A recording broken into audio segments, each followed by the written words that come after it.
చివరిగా నార్త్ కొరియాతో తన ప్రపంచ యాత్ర పూర్తి చేసింది. అన్ని దేశాలకు వీసాల కోసం అప్లై చేయడం, ఫ్లైట్ టికెట్స్, అకామిడేషన్ కోసం రీసెర్చ్ చేయడానికి చాలా కష్టపడిందట. 21 సంవత్సరాల చిన్న వయసులో ప్రపంచంలో అన్ని దేశాలు తిరగడం అంటే మాటలు కాదు కదా.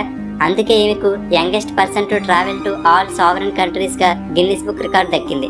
అయితే ఈ రికార్డు అంత ఈజీగా ఏమీ దక్కలేదు. గిన్నిస్ వరల్డ్ రికార్డ్స్ ని క్లెయిమ్ చేసుకోవడానికి, తాను అన్ని దేశాలకు తిరిగినట్టు ప్రూవ్ చేసుకోవడానికి 7000 పేజీల డాక్యుమెంట్స్ ని క్రోనలాజికల్ ఆర్డర్ లో, అంటే తాను జర్నీ స్టార్ట్ చేసిన మొదటి నుండి చివరి దేశం వరకు ప్లేన్ టికెట్స్, వీసాలు, అకామిడేషన్, ట్యాక్సీ బిల్స్ ఇలా అన్ని సబ్మిట్ చేసింది.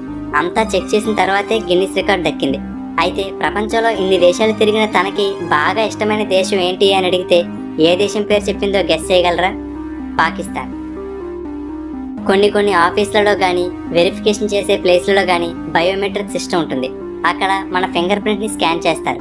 ఎందుకంటే ప్రపంచంలో